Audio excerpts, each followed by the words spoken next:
नमस्ते, स्वागत छ तपाईलाई मेरो युट्युब च्यानलमा।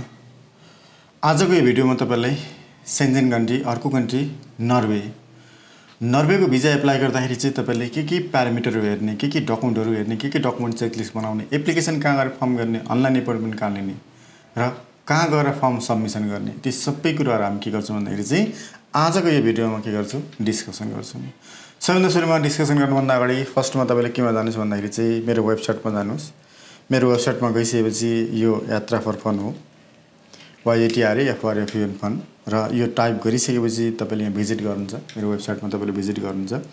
वेबसाइटमा भिजिट गरिसकेपछि मैले यहाँ युरोप भिजा युरोपमा तपाईले राखेको छ। यहाँ तपाईले जानुभयो नर्वे देख्नुहुन्छ।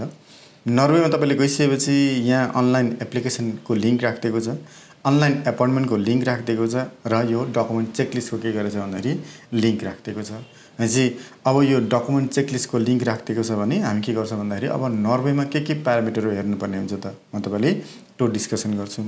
र यो सेन्जेन कन्ट्री हो, त्यसले गर्दाखेरि तपाईले भिजा एप्लाई गर्दाखेरि तपाई सेल्फ नै जानुपर्छ र तपाईले जाँदाखेरि चाहिँ बायोमेट्रिक गर्नुपर्छ। तपाईले किन भन्दाखेरि बायोमेट्रिक नगरी तपाईले हुँदैन सेन्जेनको लागि। त्यसले गर्दाखेरि चाहिँ कहाँ जाने हो त भन्दाखेरि तपाईले VFS ग्लोबल ठमेलमा जुन छ त्यो ठमेलमै जानुपर्ने हुन्छ।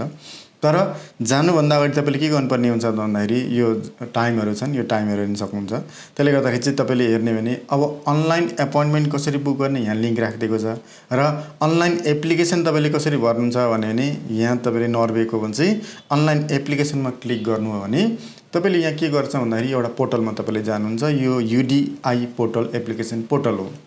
यहाँ तपाईले गइसकेपछि यहाँ एकाउन्ट के गर्नुहुन्छ क्रिएट गर्नुहुन्छ। एकाउन्ट क्रिएट गरिसकेपछि तपाईले सबै कुराहरू तपाईले फर्म फिलअपहरू के गर्नुहुन्छ UDI मै तपाईले के गर्नुहुन्छ फर्म फिलअपहरू गर्नुहुन्छ। हरेक फर्म तपाईले फिलअप गर्दै गइसकेपछि तपाईले लास्टमा के गर्नुहुन्छ भन्दाखेरि तपाईले पेमेन्टको अप्सन आउँछ र पेमेन्टको अप्सनमा चाहिँ अरु कन्ट्री भिजिट गर्दाखेरि, अरु कन्ट्रीमा भिजा एप्लाई गर्दाखेरि चाहिँ क्याश एक्सेप्ट हुन्छ भने तपाईले नर्वे एप्लाई गर्दाखेरि तपाईले क्याश एक्सेप्ट हुँदैन। यसले के गर्दैन तपाईले क्याश एक्सेप्ट गर्दैन। तपाईसँग म्यान्डेटरी के चाहियो त भन्दाखेरि USD कार्ड तपाईले चाहियो नि। बिना USD कार्ड तपाईले नर्वेको भिजा एप्लाई गर्न सक्नुहुन्न र त्यहाँ पनि तपाईले VFS मा तपाईले क्याश एक्सेप्ट गर्दैन। त्यसले गर्दाखेरि चाहिँ तपाईसँग USD कार्ड पहिले चाहियो अनि मात्रै तपाईले के गर्न सक्नु भन्दाखेरि नर्वेको भिजा तपाईले एप्लाई गर्न सक्नुहुन्छ र यो UDI पोर्टलबाट तपाईले के गर्न सक्नु भन्दाखेरि अनलाइन फर्म फिलअप गर्न सक्नुहुन्छ। र फर्म फिलअप गरिसकेपछि अथवा अगाडि नै तपाईले के गर्नुहुन्छ भन्दाखेरि एपोइन्टमेन्ट बुक गर्नुहुन्छ। एपोइन्टमेन्ट बुक गर्दाखेरि तपाई VFS कै पोर्टलमा तपाईले मैले लिंक राखेको छ। यो पोर्टलमा गएर तपाईले के गर्न सक्नु भन्दाखेरि रजिस्टर गरेर एपोइन्टमेन्ट बुक गर्न सक्नुभयो। एपोइन्टमेन्ट बुक गरिसकेपछि तपाईले एप्लिकेसन चाहिँ त्यही अघि मैले देखाएको UDI पोर्टलबाट तपाईले भर्नुपर्ने हुन्छ र तपाईले जसरी पनि कार्ड नै चाहिन्छ नर्वेको भिजा एप्लाई गर्दाखेरि चाहिँ, हैन भने तपाईले चाहिँ एप्लाई गर्न सक्नुहुन्न नर्वेको भिजा। अब अर्को भनेको चाहिँ नर्वेको भिजा भ्यालिडिटी कति त भन्दाखेरि त्यही 30-90 डेजको हो र इन्ट्री एक्जिट नै हुन्छ। 10-15 डेजको जुन चाहिँ इन्ट्री एक्जिट हुन्छ त्यो इन्ट्री एक्जिट नै हुन्छ। यो नर्वे पनि के हो त सेन्जेन कन्ट्री हो। पेमेन्ट मेथड मैले भनिदिइहालेँ अघि, तपाईले चाहिँ क्याश एक्सेप्ट हुँदैन, USD कार्ड नै चाहिन्छ। कार्डबाटै तपाईले के गर्न सक्नुहुन्छ भन्दाखेरि पेमेन्ट गर्न सक्नुहुन्छ। त्यसैगरी नर्वे पनि के हो त सेन्जेन कन्ट्री नै हो। त्यसले गर्दाखेरि तपाईले त्यहाँ जानु भने हरेक अरु सेन्जेन कन्ट्रीमा तपाईले भिजिट गर्न सक्नुहुन्छ। डोमेस्टिक फ्लाइट जतिकै हुन्छ तपाईले गर्न सक्नुहुन्छ। तर इमिग्रेसन चाहिँ तपाईले फर्स्टको इमिग्रेसन चाहिँ काठमाडौँको इमिग्रेसन फेस गर्नुपर्छ भने सेकेन्ड एक्जिटको इमिग्रेसन चाहिँ तपाईले नर्वेको इमिग्रेसन फिक्स गर्नुपर्छ र त्यहाँ तपाईले के गर्नुपर्छ भन्दाखेरि एक्जिट गर्नुपर्छ। त्यसपछि तपाईले चाहिँ फेरि घर रिटर्न आउँदाखेरि चाहिँ कुनै कन्ट्रीबाट तपाईले फ्लाइट लिन सक्नुहुन्छ। तपाईको कुरा हो। अनि इन्ट्री चाहिँ के गर्नुपर्छ भन्दाखेरि चाहिँ तपाईले नर्वेकै पार्टबाट तपाईले के गर्नुहुन्छ इन्ट्री गर्नुहुन्छ। प्रोसेसिङ टाइम कति हो त भन्दाखेरि यो पनि सेम त्यही हो। 15 डेजमा तपाईले के आउँछ भन्दाखेरि भिजाको कन्फर्मेसन आउँछ। यहाँबाट VFS ले डकुमेन्ट पठाउँछ र डकुमेन्ट पठाएपछि तपाईले फेरि के आउँछ त भन्दाखेरि चाहिँ भिजामा स्टाम्पिङ भएर आउँछन्। त्यो स्टाम्पिङ भएर आउँछ भने चाहिँ तपाईले भिजा लागेको मानिन्छ र लाग्दैन। त्यसैगरी हेर्ने भने भिजाको डकुमेन्टहरू के चाहिन्छ त भन्दाखेरि पासपोर्ट चाहियो। 6 मन्थको बिफोरको एक्सपायरीको तपाईले पासपोर्ट चाहियो। फोटोग्राफ चाहियो 35x45 mm को, सबैमा त्यही नै छ। इन्कमको डकुमेन्ट के चाहिन्छ म सेकेन्ड फेजमा आउने नै छु। सेकेन्ड फेजमा तपाईले डिस्कस गर्नेछु भिजाको सक्सेस र इन्कमको पार्टहरुमा। नेशनल आईडीमा छँदैछ यो म्यारेज सर्टिफिकेट भयो, त्यसपछि सिटिजनशिप सर्टिफिकेट भयो, त्यसैगरी राष्ट्रिय परिचय पत्र यो छँदैछ। यो नर्मल कुराहरु तपाईले दिनै पर्ने हुन्छ। आइटिडी तपाईले यदि नर्वे जाने हुन्छ भने 3 दिन कम्तीमा नर्वेमा स्टे गरेको हुनु पर्यो।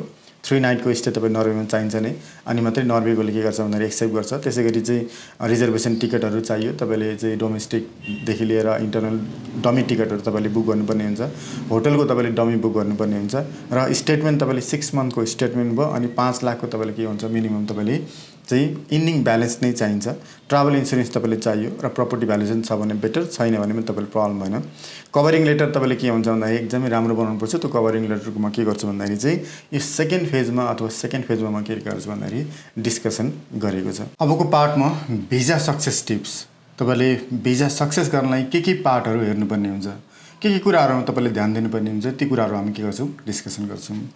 सबभन्दा सुरुमा त भिजा कसो सक्सेस हुन्छ भन्दाखेरि एज फ्याक्टर हेर्छन्। एज फ्याक्टरमा तपाईँले हेर्ने भने 25 देखि यदि 30 वर्षको एज तपाईँ हुनुहुन्छ भने 30% को चान्सेस हुन्छ। एकदमै कम चान्सेस भनेको चाहिँ कम एजको लागि तपाईँले टुरिस्ट भिजा एप्लाई गर्दाखेरि अथवा भिजिटर भिजा एप्लाई गर्दाखेरि तपाईँले चान्सेस के हुन्छ एकदमै कम हुन्छ।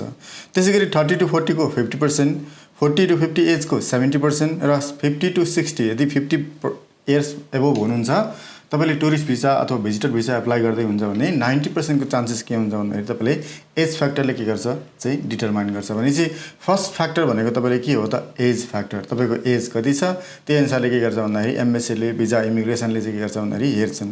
अर्को भनेको चाहिँ तपाईँले ट्राभल हिस्ट्री, यदि ट्राभल हिस्ट्री तपाईँसँग छैन भने बेटर तपाईँले के हुन्छ भने तपाईँले ट्राभल हिस्ट्री बनाउनुहोस् अनि त्यसपछि के गर्नुहोस् भन्दाखेरि एप्लाई गर्नुहोस्। र ट्राभल हिस्ट्री नभइकन पनि तपाईँले के गर्दैन भन्दा के गर्छ भन्दाखेरि चाहिँ भिजा नदिने होइन, दिन्छ, तर सक्सेस रेसियो के हुन्छ यसको एकदमै कम हुन्छ। त्यसले गर्दाखेरि चाहिँ यदि ट्राभल हिस्ट्री छैन भने तपाईँले बेटर के हुन्छ भन्दाखेरि तपाईँले ट्राभल हिस्ट्री भनेको चाहिँ यदि वरिपरिको एसियन कन्ट्रीहरू जस्तै कि तपाईँले ब्याङ्कक जानु हो भने त्यही साइडमा म्यानमार छ, त्यही साइडमा तपाईँले लाओस छ, त्यही साइडमा भियतनाम छ, त्यही तपाईँले के छ अर्को भनेको चाहिँ कम्बोडिया छ भने चाहिँ तपाईँले यहाँबाट डाइरेक्ट फ्लाइट ब्याङ्कक लिनुहोस् अनि त्यसपछि तीनवटा कन्ट्री तपाईँले भिजिट गर्नुहोस् अथवा तपाईँले कम्बोडिया भिजिट गर्नुहोस्, भियतनाम भिजिट गर्नुहोस्, लाओस भिजिट गर्नुहोस् र म्यानमार भिजिट गर्नुहोस्। त्यो भनेको के त भने बसबाटै तपाईँले के गर्न सक्नुहुन्छ भिजिट गर्न सक्नुहुन्छ। अनि चाहिँ ट्राभल हिस्ट्री पनि के हो त एकदमै एउटा इम्पोर्टेन्ट पार्ट हो, तपाईँले बेटर हुन्छ तपाईँले ट्राभल हिस्ट्रीको लागि। र होइन म युरोएसिया अथवा अलिकति राम्रो कन्ट्रीमा जान्छु भन्दाखेरि सबभन्दा बढी दिने भनेको चाहिँ तपाईँले फ्याट्ट भिजा पाउने भनेको तपाईँले उतातिर जानुभयो, जर्जिया जानुभयो, जर्जिया तपाईँले जान सक्नुहुन्छ, त्यसै गरी टर्की जान सक्नुहुन्छ, त्यसै गरी रसिया जान सक्नुहुन्छ, त्यसै गरी यतातिर बाकु जान सक्नुहुन्छ र एसियन कन्ट्रीहरू तपाईँले राम्रो कन्ट्री भनेको चाहिँ नर्थ कोरिया जान सक्नुभयो, साउथ कोरिया जान सक्नुभयो र तपाईँले अर्को भनेको चाहिँ जापान तपाईँले जान सक्नुभयो, हङकङ जान सक्नुभयो, ताइवान जान सक्नुभयो। अनि चाहिँ यी कन्ट्रीहरू दुबई भयो, यतातिर ओमन भयो, अहिले साउदी अरब जुन गइरहेछ त्यो जान सक्नुहुन्छ। अनि चाहिँ इजिप्टहरू भयो, तपाईँले कुनै पनि ट्राभल हिस्ट्री छ भने के हुन्छ भन्दाखेरि तपाईँले चाहिँ बेटर हुन्छ तपाईँले एप्लाई गर्नुभन्दा युरोप अथवा कुनै राम्रो कन्ट्री एप्लाई गर्नुभन्दा अगाडि ट्राभल हिस्ट्री चाहिँ के हो त एकदमै बेटर हो। त्यसै गरी इन्कम सोर्समा तपाईँले हेर्ने भने हामी इन्कम सोर्सको अझै डिस्कसन गर्छौँ। हाई इन्कम सोर्स हुनुपर्छ, जति धेरै इन्कम सोर्स भयो त्यति धेरै के हुन्छ भन्दाखेरि चाहिँ तपाईँले भिजा लाग्ने चान्सेस के हुन्छ एकदमै हाई हुन्छ। र नेटवर्थ तपाईँको हुनु पऱ्यो। नेटवर्थमा म तपाईँलाई आउँदैछु। नेटवर्थमा तपाईँले के चाहियो भन्दाखेरि तपाईँको भ्यालुएसन रिपोर्ट तपाईँले एकदमै प्रपर्टी भ्यालुएसन भएको प्रपर्टी धेरै भएको चाहिन्छ। त्यसै गरी तपाईँले हेर्ने भने एफडी छ भने एफडी राख्नुहोस्, त्यसै गरी हेर्ने भने सेयरको छ भने सेयरको प्लेस गर्नुहोस्। भनेपछि यी कुराहरू चाडहरू भनेको एकदमै चाहिँ इम्पोर्टेन्ट फ्याक्टर हो। भनेपछि age factor, travel history, income source र नेटवर्थ पनि के हो त एकदमै इम्पोर्टेन्ट हो। अब म अर्को पार्टमा तपाईँले इन्कमको पार्टमा आउँदाखेरि चाहिँ सबभन्दा सुरुमा इन्कम देखाउँदाखेरि तपाईँले के इन्कम छ, स्यालेरी छ कि, बिजनेस छ कि, रेन्टल इन्कम छ कि अथवा पेन्सन छ, तपाईँको पार्टको कुरा हो। तपाईँको आफ्नो इन्कम के गर्नुहोस् भन्दाखेरि एनालाइज गर्नुहोस्। यदि तपाईँको स्यालेरी इन्कम हो भने फर्स्टमा तपाईँले के हुन्छ भन्दाखेरि चाहिँ एनुअल इन्कम सर्टिफिकेट तपाईँले निकाल्नुपर्ने हुन्छ अथवा कुन कम्पनीमा तपाईँले काम गर्दै हुन्छ त्यो कम्पनीबाट चाहिँ तपाईँले सर्टिफाई गर्नुपर्ने हुन्छ मेरो इन्कम यति हो भनेर। त्यसै गरी त्यही कम्पनीबाट तपाईँले के गर्नु पर्यो भन्दाखेरि एक्सपिरियन्स सर्टिफिकेटहरू पनि तपाईँले चाहिँ निकाल्नुपर्ने हुन्छ। त्यसै गरी अर्को भनेको चाहिँ लिभ एप्रुभल सर्टिफिकेट हो, एकदमै म्यान्डेटरी हो। तपाईँले फर्स्टमा चाहिँ म कुन डेटको प्लानिङ गर्दैछु, जस्तै कि तपाईँले कुन डेटको प्लानिङ गर्दै हुन्छ, 9 डेज हो कि 10 डेज हो कि अथवा 6 डेज हो, के डेजको प्लानिङ गर्दै हुन्छ र कहिले प्लानिङ गर्दै हुन्छ त्यो कुरो तपाईँले के गर्नु पर्यो भन्दाखेरि पहिले क्लियर हुनु पऱ्यो। र भिजा एप्लाई गर्नुभन्दा अगाडि नै तपाईँले के गर्नु पऱ्यो, डेटको फाइनल गर्नु पऱ्यो। डेटको फाइनल गरेपछि त्यो एप्रुभल त्यो टाइम पिरियडबाट तपाईँले के गर्नु पऱ्यो भन्दाखेरि कम्पनीले चाहिँ यो पर्सन चाहिँ यति लिभ हुँदाखेरि पनि कम्पनीलाई कुनै अब्जेक्सन छैन भनेर नो अब्जेक्सन लेटर अथवा स्यालेरी लिभ एप्रुभल सर्टिफिकेट तपाईँले के गर्नुहुन्छ कुनै तपाईँको कम्पनीको एचआरबाट के गर्नु पऱ्यो सर्टिफाई गर्नु पऱ्यो। अर्को भनेको इन्कम ट्याक्स रिटर्न, आइआरडी भन्छ। तपाईँको ट्याक्स दुईटा पार्ट छ। यदि तपाईँको ट्याक्सेबल इन्कम हो, यदि तपाईँ स्यालेरी तिर्दै हुन्छ, टिडिएस तिर्दै हुन्छ भने तपाईँले दुई ठाउँबाट तपाईँले ट्याक्सको लिन सक्नुहुन्छ। एउटा त तपाईँले आइआरडीबाटै अथवा तपाईँले चाहिँ राजस्वबाटै तपाईँले लिन सक्नुभयो। त्यहाँ जानु भने तपाईँले एनुअली के गर्छ भन्दाखेरि तपाईँले यति ट्याक्स तिरेको भनेर तपाईँले एउटा सर्टिफिकेट दिन्छ आइआरडीले, ट्याक्स क्लियरेन्स सर्टिफिकेट दिन्छ तपाईँले आइआरडीले।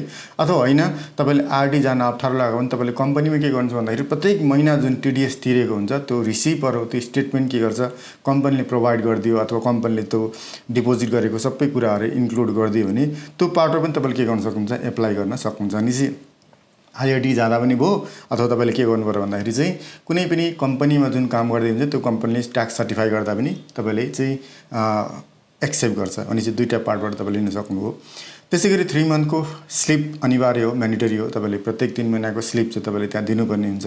र स्टाफ आइडी कार्ड छ भने आइडी कार्ड दिनुहोस्, र भिजिटिङ कार्ड छ भने तपाईँले के गर्नुहोस् भन्दाखेरि चाहिँ भिजिटिङ कार्ड र इम्प्लोइमेन्ट के गर्नुहोस् भन्दाखेरि कन्ट्र्याक्ट तपाईँसँग छ भने त्यो पनि के गर्नुहोस्, दिनुहोस्। भनेपछि यो यदि स्यालेरी इन्कम छ भने तपाईँले यो के भयो त म्यान्डेटरी हो, तपाईँले प्रोभाइड गर्नुपर्ने हुन्छ तपाईँले भिजा सबमिसन गर्दाखेरि चाहिँ।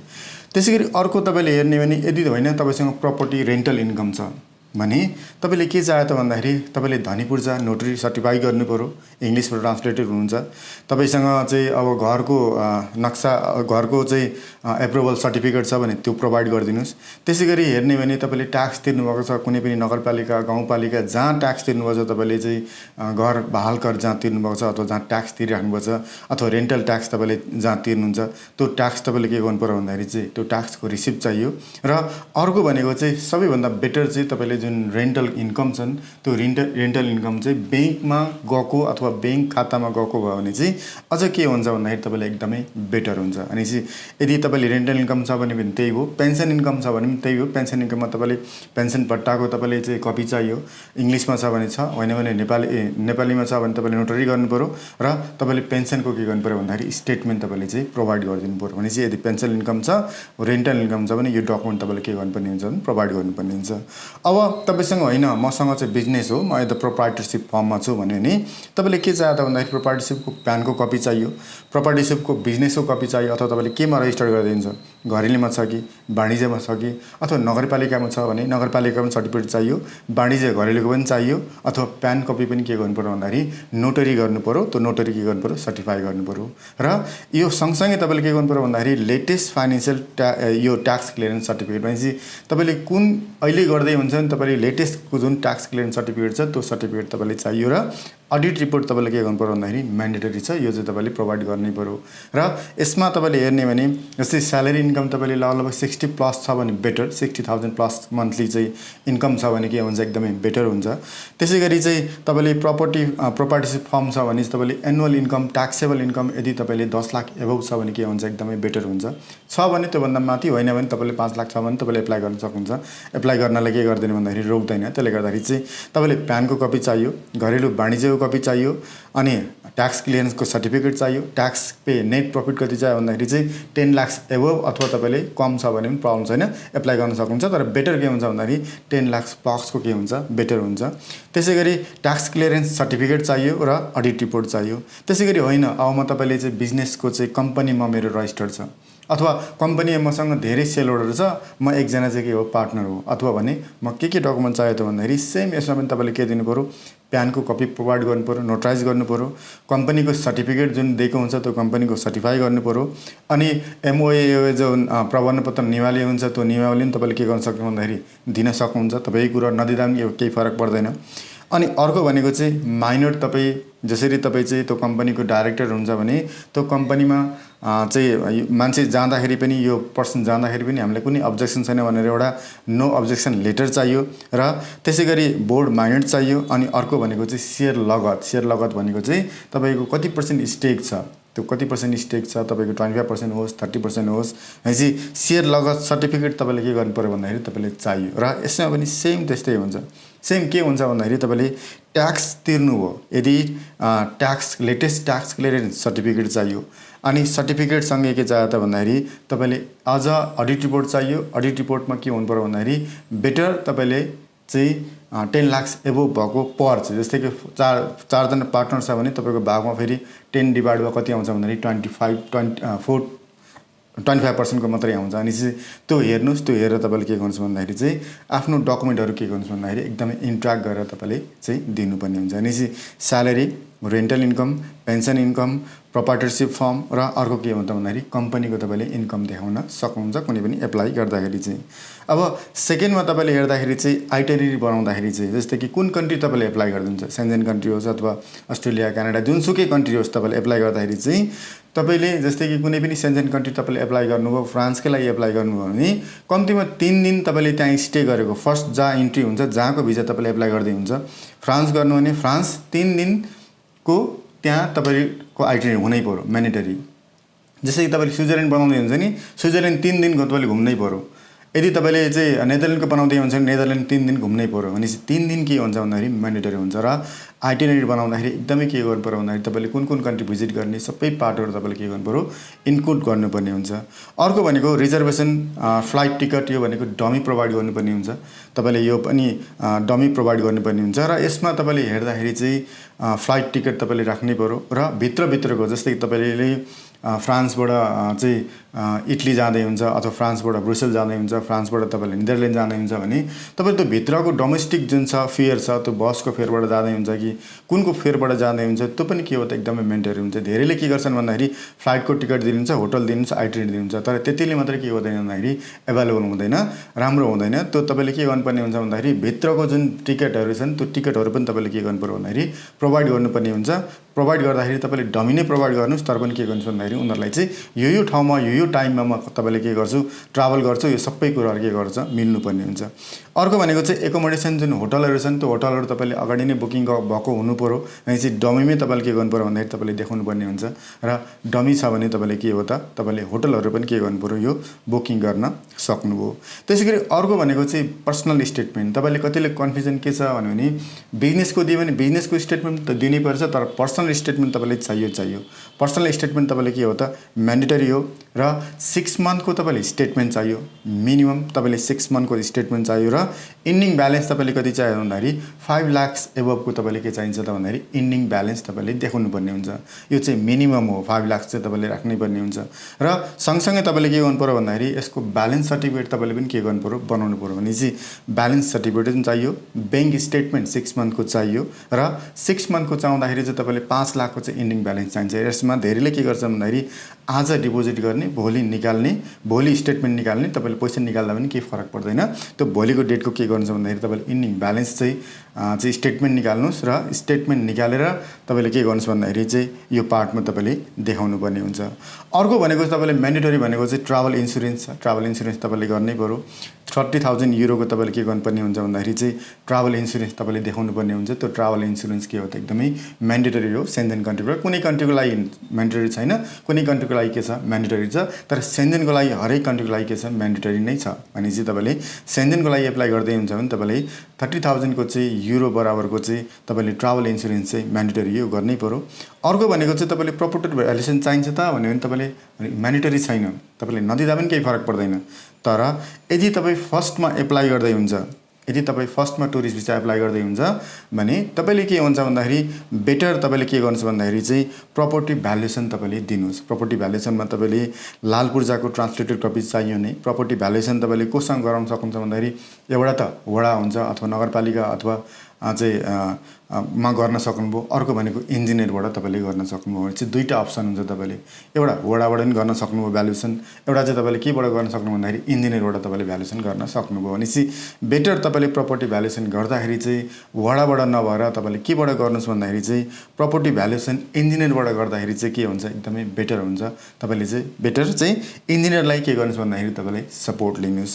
अर्को भनेको चाहिँ तपाईँसँग यदि फिक्स डिपोजिट कुनै ब्याङ्कमा तपाईँले चाहिँ फिक्स डिपोजिट राख्नुभएको छ भने त्यसको स्टेटमेन्ट र त्यसको चाहिँ फिक्स डिपोजिट स्लिप तपाईँले के गर्नुपर्ने हुन्छ भन्दाखेरि तपाईँले प्रोभाइड गर्नुपर्ने हुन्छ। त्यो भनेको एक्स्ट्रा कस्ट नै एकदमै राम्रो हुन्छ। र अर्को भनेको तपाईँले कुनैमा इन्भेस्ट गर्नुभएको छ, सेयरमा इन्भेस्ट गर्नुभएको छ भने तपाईँले सिडिएसमा गएर तपाईँले कुनै पनि ब्रोकरमा तपाईँले स्टेटमेन्ट लिन सक्नुहुन्छ, कुनै सिडिएसमा स्टेटमेन्ट लिन सक्नुहुन्छ। र यसको पनि तपाईँले केमा लिन सक्नु भन्दाखेरि आइआरडीमा गएर ट्याक्स क्लियरेन्स सर्टिफिकेट पनि के गर्न सक्नु भन्दाखेरि चाहिँ सेयर इन्भेस्टमेन्टको तपाईँले लिन सक्नु। भनेपछि तपाईँले चाहिँ यताबाट आइआरडीमा जाँदा पनि भयो, राजस्व कार्यालयमा जाँदा पनि भयो, अथवा तपाईँले होइन म चाहिँ स्टेटमेन्ट लिन्छु भनेर तपाईँले सिडिएसमा जाँदा नि भयो भने चाहिँ तपाईँले क्यापिटल गेन ट्याक्सले चाहिँ आरडीबाट दिन्छ र तपाईँको स्टेटमेन्ट तपाईँको कति छ नेटवर्थ भनेर हेर्ने भने त्यो चाहिँ सिडिएस र तपाईँको ब्रोकरले के गर्छ भन्दाखेरि तपाईँले स्टेटमेन्ट दिन्छ अनि चाहिँ दुईवटा पार्टमा तपाईँले के गर्न सक्नुहुन्छ भन्दाखेरि यो लेख्न सक्नुहुन्छ। त्यसै गरी अर्को भनेको चाहिँ कभरिङ लेटर भनेको एकदमै इम्पोर्टेन्ट हो, सबैको लागि इम्पोर्टेन्ट हो। हरेक ठुलो कन्ट्रीमा तपाईँले कभरिङ चाहिन्छ, कभरिङ लेटर नै सबभन्दा बढी हेर्ने हो। त्यसले गर्दाखेरि चाहिँ कभरिङ लेटरमा तपाईँले इन्क्लुड गर्दाखेरि चाहिँ तपाईँले कहाँ कहाँ घुम्दै हुन्छ, के घुम्दै कहाँ जाँदै हुन्छ त्यो सबै कुरा डिटेल्स खोल्नु पऱ्यो। त्यसै गरी तपाईँको नेटवर्थको कुरा खोल्नु पऱ्यो, तपाईँको नेटवर्थमा प्रपर्टी भ्यालुएसन कति छ, तपाईँको एफडी यति छ, तपाईँको सेयर इन्भेस्टमेन्टको चाहिँ मेरो इन्भेस्टमेन्ट यति छ, त्यो सबै कुरा तपाईँले खोल्नुपर्ने हुन्छ। त्यसै गरी मेरो इन्कमको एनुअल इन्कम यति छ, त्यो युरो कन्भर्ट गर्दाखेरि यति हुन्छ भनेर तपाईँले सबै कुराहरू के गर्नुपर्छ भन्दाखेरि कभर लेटरमा इन्क्लुड गर्नुहुन्छ। जति कुराहरू तपाईँले देख्नुभयो, जति कुराहरू मैले भने ती सबै कुराहरू के गर्नु पर्यो भन्दाखेरि इनमा त्यो एउटा पेजमा के गर्नु पर्यो इन्क्लुड गर्नुपर्ने हुन्छ। अनि चाहिँ तपाईँको ट्राभल हिस्ट्री पनि देखाउनु पऱ्यो। म फलानले चाहिँ के गरेँ भन्दाखेरि चाहिँ पहिले यो कन्ट्रीमा घुमेको थियो त्यो देखाउनुहोस्, अब म यो कन्ट्री चाहिँ मेरो भिजिटको प्लान हो त्यो देखाउनुहोस्। त्यसै गरी मेरो इन्कम यो छ यो देखाउनुहोस्। त्यसै गरी मेरो चाहिँ नेटवर्थ यो हो, मेरो एफडी यति छ, मेरो सेयरको यति छ, मेरो प्रपर्टी भ्यालुएसन यति छ, यो देखाउनुहोस्। सबै कुराहरू के इन्क्लुड हुनु पऱ्यो भन्दाखेरि चाहिँ तपाईँले कभर लेटरमा के गर्नुपर्छ एकदमै इन्क्लुड गर्नुपर्ने हुन्छ। त्यसले गर्दाखेरि कभर लेटर भनेको एकदमै चाहिँ मेन इम्पोर्टेन्ट पार्ट नै के हो त कभर लेटर हो। अनि चाहिँ यी सबै पार्टहरू तपाईँले के गर्नुहुन्छ भन्दाखेरि चाहिँ हेर्नुहोस् र त्यो अनुसारले आफ्नै चाहिँ गरेर तपाईँले के गर्न सक्नुहुन्छ भन्दाखेरि चाहिँ एप्लाई गर्न सक्नुहुन्छ। हस् त आजलाई यति नै, नमस्ते।